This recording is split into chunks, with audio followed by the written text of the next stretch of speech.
In today's video, I'm going to teach you how to create a contact list column in Smartsheet. If you're managing tasks, owners, or approvers, a contact list column keeps your people data clean and consistent, and it powers features like assignments, notifications, and dashboards. Start with your sheet open. Make sure you have permission to edit columns. If you're a viewer, you won't see the option we're about to use. Now, navigate all the way to the far right edge of your sheet. If you don't immediately see the end, use the horizontal scroll bar at the bottom to move right. On smaller screens, you may need to zoom out slightly or unfreeze columns so the far right is visible. At the far right, you'll see an Add Column option represented by a plus sign. Click that plus sign to open the column type picker. This is where Smartsheet groups different types of columns to help you capture the right kind of data. Look for the People category. Under People, choose Contact List. That's the key. Selecting Contact List tells Smartsheet that this column should store real people, not just plain text.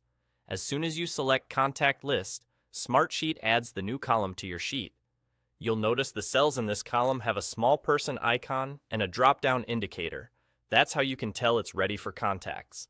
From here, you can continue building your sheet as usual. The contact list column will recognize names and email addresses from your Smartsheet contacts and your organization, helping you avoid typos and duplicate entries. It also makes automations more reliable because Smartsheet knows exactly who to notify or assign. If you prefer a specific column name, you can customize it later to match your workflow. For example, assignee, owner, reviewer, or point of contact. Keeping the name consistent across sheets will make your reporting and filters easier to manage down the road.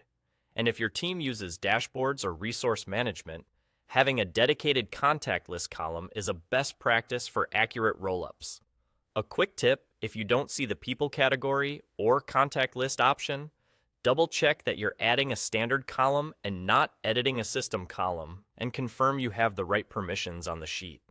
Also, if your organization manages contacts centrally, you'll get better suggestions and fewer mismatches when assigning people. That's all it takes. You've added a proper contact list column in just a couple of clicks, laying the groundwork for clear ownership, cleaner data, and smarter automation across your Smartsheet.